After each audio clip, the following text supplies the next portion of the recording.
Okay, so let's talk about this Snowden guy and all this NSA stuff. Nobody knows, well, very few people know where he is. He does, and probably a handful of others. He could be in Hong Kong, he could be anywhere, but most Americans have a strong opinion about what should happen to him. Take a look at this. Snowden, the face behind the leak. He is the one who took secret information. He learned as a federal employee secrets about an under-the-radar government surveillance program and went to the media fully aware of the consequences. Well, here's the strong opinion part. Time magazine took a poll and found more than half of Americans believe that Snowden did the right thing. That's 54%. And then 28% of people polled don't think he should be prosecuted at all.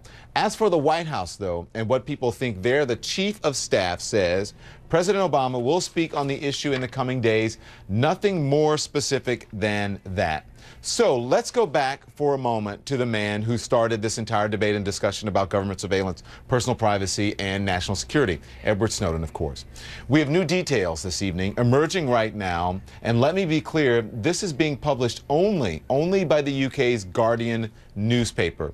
It is reporting that documents released by Edward Snowden show that dignitaries and diplomats who attended a G20 summit in London a few years ago were being secretly monitored. Nick Robertson is our senior international correspondent. He is in Hong Kong.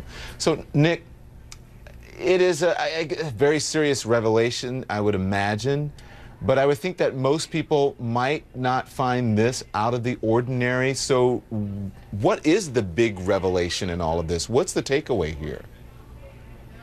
I think there are going to be several takeaways. One is the timing. It seems to be time to embarrass the British government. The G8 summit is getting underway right now, so it couldn't come at a worse time. Absolutely couldn't. And the other revelation will be some of the specific targeting, setting up a fake internet cafe to trick delegates at this summit to use their computers so email accounts can be hacked, so that keystrokes can be learned on their computers, BlackBerries hacked, a bank of 45 people to monitor phone calls in real time of these delegates, and this information to be fed to British ministers in real time so that they can make real-time decisions during this summit about how they deal with it and get the outcome they want. But perhaps very embarrassing, and again, this is one of the going to be the takeaway revelations, that very careful monitoring of the Russian president then, Dmitry Medvedev, to the point of sort of knowing that the Russians had changed the way that they communicate. They were listening in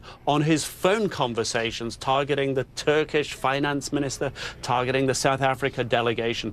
So perhaps no surprise, but the details are going to be some of the takeaways here as well, Don.